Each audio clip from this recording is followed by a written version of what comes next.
Meu nome é Guilherme Mendes Prado, sou gestor da qualidade aqui do Laboratório Lacriso e vamos continuidade a nosso treinamento sobre não conformidades. Ao se referir de não conformidades, a gente discutiu anteriormente que elas podem ser classificadas como um evento adverso ou incidente, e elas podem ser classificadas também como um erro de processo, uma falha no processo e assim por diante. E aí eu pergunto para vocês, como a gente pode avaliar e como a gente pode tratá-la? As não conformidades como um todo, elas podem estar envolvidas, tem que ser tratada, tem que ser medida em diversas camadas, que devem ser inicialmente medir o dano causado, compreender a causa daquele aquele dano, aquele erro, daquele evento adverso, identificar possíveis soluções, avaliar o impacto daquelas possíveis soluções, se ela realmente foi efetiva ou se não foi, porque se ela não foi, aquela não é a real causa daquele meu processo, daquele meu dano, tá certo? Transpor a evidência e cuidados a mais para tratar aquele processo. Caso venha a acontecer novamente, continua o ciclo de avaliação de dano associado àquele evento adverso.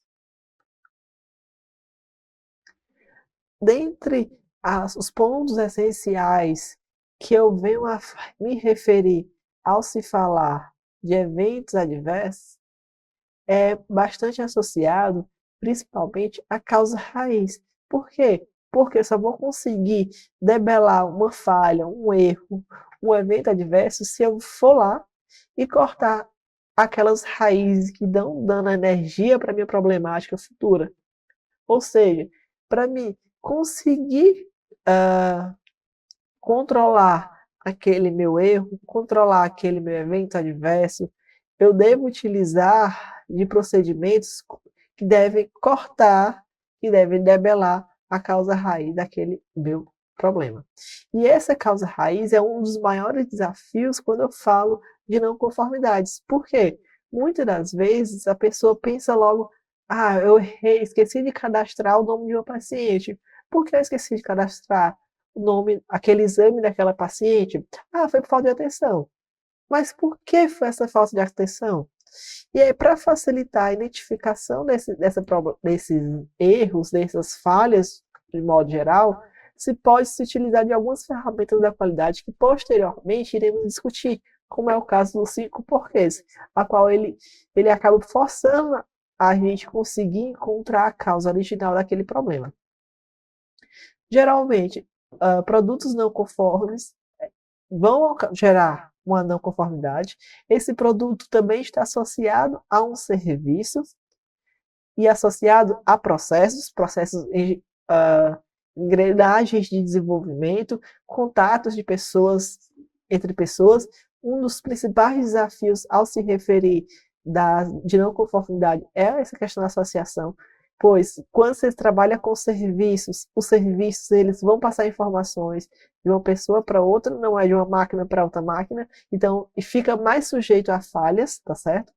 Também temos a questão dos eventos adversos, que já quando eu falo de efeitos adversos, ele vai estar associado mais ao incidente, que é mais associado a um dano que ele pode vir a provenir ao paciente, tá certo? Quando eu não posso só registrar uma conformidade, eu tenho que analisar a causa daquela conformidade, porque só se eu vier e somente registrar ela, para mim vai ser apenas um gasto de tempo, pois eu não vou conseguir progredir no processo de tratativa dela. E se eu não consigo progredir no processo de tratativa dela, vai ser o quê? Só um registro e sem efeito. Temos que, temos que investir um pouco desse tempo para investigar, para ter o efeito de qualidade daquele processo.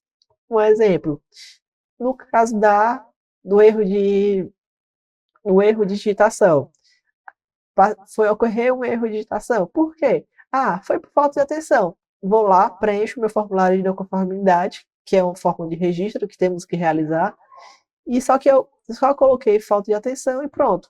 Quando eu vou ver, o problema da falta de atenção não era a minha causa raiz. Então, se eu não tenho como tratá-la de forma efetiva, quando eu converso novamente e venho a instigar mais aquele meu colaborador que cometeu aquele erro para conseguirmos tratá-lo, eu vou implementar a ferramenta 5 porquês.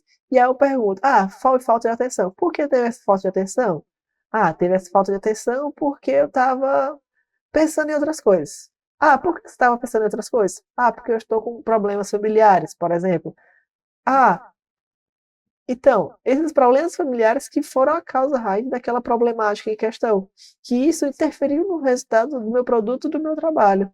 Que aí a gente tem que trabalhar para conseguir evitar que esses problemas intercalem entre o cotidiano dessa pessoa, para que ela consiga dar um melhor desempenho naquele serviço que ela vem prestando, certo? Alguns exemplos que eu posso citar é o diagrama do 5 porque, no caso em questão, 5 porque avaliando o funcionamento de um equipamento, porque a máquina não está funcionando, porque o cabo está desconectado da tomada. Por que o cabo está desconectado da tomada? Porque o cabo foi puxado da tomada. Por que o cabo foi puxado da tomada? Porque alguém tropeçou no cabo e puxou da tomada. E por que a pessoa tropeçou no cabo? Porque o cabo fica no meio do caminho. E por que o cabo fica no meio do caminho? Porque o cabo é muito longo. E por que o cabo é muito longo? Não sei. Então, depois de ter perguntado várias vezes, a gente conseguiu chegar nessa conclusão, que o cabo é muito longo. Então, somente pegar, religar o equipamento novamente depois que ele for desligado, é uma tratativa adequada? Certo? O segredo solução não é somente resolver o problema. Quem só resolve o problema, futuramente esse problema vai voltar, gerando mais prejuízo do que ocorreu naquele momento. Além disso, necessita-se que utilizar de soluções definitivas, e para isso a gente utiliza dessa ferramenta. Dentre essas, tem essas alternativas abaixo. Diminuir o comprimento do cabo é uma alternativa plausível? Pode ser. Se eu diminuir o tamanho daquele cabo, daquele equipamento, pode ser que diminua a probabilidade de alguém tropeçar, porque ele vai ficar mais próximo. Prender o cabo em canaleta, se eu não conseguir diminuir o cabo do equipamento, pois é um equipamento específico, tem um fio específico, eu posso colocar ele dentro de uma canaleta, que vai prender ele ao chão e evitar que aconteça um incidente de um colaborador cair, por exemplo, e ao mesmo tempo que a máquina desligue, certo? Ou deslocar o equipamento para próximo da tomada ou outras condições ideais. E aí vem uma pergunta que é algo bem relevante: quem é que vai trabalhar essa não conformidade? Quem é que vai lidar com essa não conformidade? É o setor da qualidade do laboratório? É a liderança? São os colaboradores protagonistas daquele processo, aqueles envolvidos naquele processo que acabou acontecendo aquele dano? Na verdade, são todos. Todos devem trabalhar em conjunto para conseguir dar fechamento daquela não conformidade. Para você conseguir solucionar aquela não conformidade que hoje é sua, mas amanhã pode ser de outro colaborador, você deve utilizar de trabalhos em equipe para ter o maior potencial de qualidade, maior potencial de tratamento assertivo daquele processo. Obviamente, sempre contando com o suporte da qualidade, a qualidade não vai estar lá para dizer, faça assim, assim, assado, sua conformidade foi isso, aquilo, resolvido e pronto. Não, a qualidade vai estar lá associada ao processo, tá certo? E vai estar lá para dar um suporte. Instruir.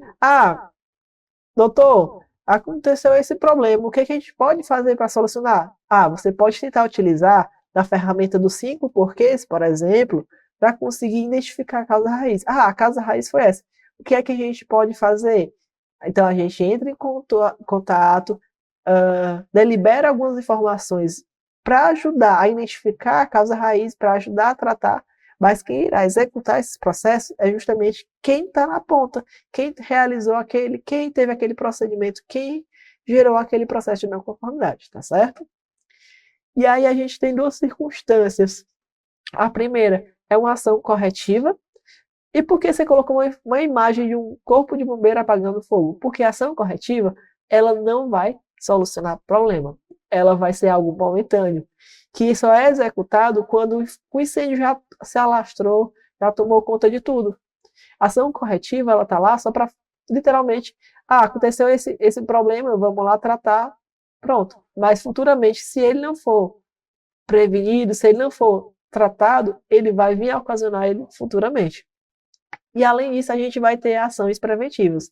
As ações preventivas, elas estão associadas a ferramentas de gerenciamento de risco, indicadores que revêem como nortear aqueles processos. Então, os indicadores eles vão nortear como gerar ação de prevenção, por exemplo, está caindo o número de atendimentos de paciente de tal colaborador, especificamente, por que está acontecendo. Então, isso foi indicado pelos indicadores. Controles, tendências podem ser associadas também a um processo de prevenção. E a ação de prevenção, ela vai literalmente barrar falhas no processo, falhas essas que vão desencadear uma série de danos para a empresa de modo geral. Tá certo? E assim, de modo geral, para finalizar, eu trago essas duas dicas de leituras. São ambas encontrados de domínio público, então a gente consegue ter um fácil acesso, que é assistência segura com reflexão teórica aplicada à prática e investigação de eventos adversos em serviços de saúde. Ambas são da Agência Nacional de Vigilância Sanitária, da Anvisa, e eu consigo ter acesso na internet de modo geral, tá certo? Então fica dicas de leitura complementar. Desse modo a gente conseguiu compreender um pouco melhor dos conceitos introdutórios, dos tipos de não conformidades, assim como algumas possibilidades de como tratar, como conhecê-las mais a fundo, tá certo? E obrigado a todos.